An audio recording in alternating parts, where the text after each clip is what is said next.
Hello बच्चों, let's read the question. Question कहता है which of the following are the limitations of VBT which is the valence bond theory.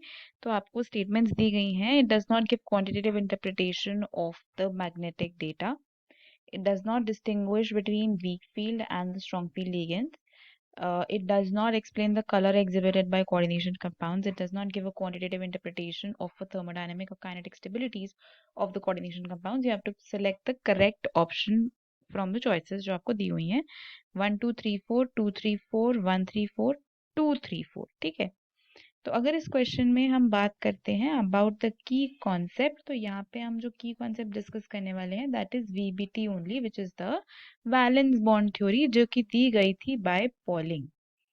तो polling एक scientist था जिसने ये थ्योरी दी थी, द वैलेंस बॉन्ड थ्योरी इसने दी थी आफ्टर वर्नर। ठीक है, वर्नर का जब फेलियर हुआ, जब वो कोऑर्डिनेशन कंपाउंड्स की डायरेक्शनल प्रॉपर्टीज को नहीं बता पाए, तो वैलेंस बॉन्ड थ्योरी आई। ठीक है, और वैलेंस बॉन्ड थ्योरी ने बेसिकली क्या एक्सप्लेन किया, it actually explain the structures of the coordination compounds and the bond linkages. ठीक है, उसने बेसिकली ये बोला था कि लीगेंड टू मेटल का जो बॉन्ड बनता है it is like a coordination bond, जहाँ पे लीगेंड इलेक्ट्रॉन्स डोनेट करके मेटल के साथ बाइंड करते हैं।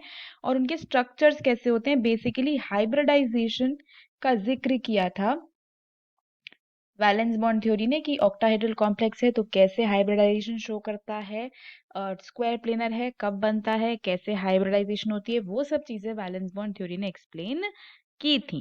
राइट, सो बेसिक कॉन्सेप्ट जो उसने एक्सप्लेन किया था that was about the bonding, कि बॉन्डिंग कैसे होती है, बॉन्ड्स कैसे बन रहे हैं, हाइब्रिडाइजेशन है क्या है, स्ट्रक्चर कैसा बनेगा, व्हाट इज द ज्योमेट्री, वो सब चीजें वीबीटी ने प्रिडिक्ट की थी।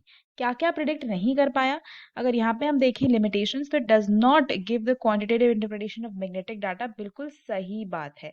तो अगर हम यहाँ पे बात करते हैं अबाउट द लिमिटेशंस, तो पहली लिमिटेशन थी कि मैग्नेटिक प्रॉपर्टीज को एक्सप्लेन नहीं कर पाया था, कि अगर कोई कोऑर्डिनेशन कंपाउंड है वो पैरामैग्नेटिक है, डायमैग्नेटिक है, क्या है, ऐसा कुछ भी एक्सप्लेन नहीं किया गया था by the VBT.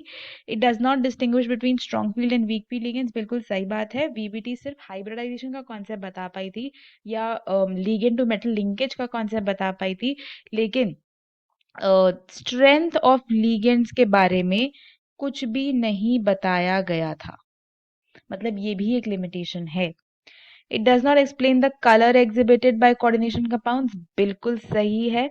Coordination compounds कैसे कलर्ड होते हैं या नहीं होते हैं, ये सब भी एक्सप्लेन नहीं किया गया था। डीडी ट्रांजिशन के बारे में बात नहीं की गई थी, वो तो बाद में कुछ क्रिस्टल फील्ड थ्योरी से, कुछ बाद में चार्ज ट्रांसफर स्पेक्ट्रा से हमें पता चला about the colour of the coordination compounds, वो सब वीबीटी ने नहीं एक्सप्लेन किया था। ठीक है, और चौथा है कि स्टेबिलिटी नहीं एक्सप्लेन कर पाया था ऑफ द कोऑर्डिनेशन कंपाउंड्स, की काइनेटिक या थर्मोडायनेमिक स्टेबिलिटी कैसी होती है कोऑर्डिनेशन कंपाउंड्स की। तो ये सारी जो आपको दी हुई है स्टेटमेंट्स, ये सारी सही हैं, ये सभी लिमिटेशंस हैं वीबीटी की। राइट, तो करेक्ट आंसर आपका 1 2 3 एंड 4 हो जाएगा। So if you talk about the final answer of this question, तो वो हो जाएगा option A. Hope you understood it well, best of luck.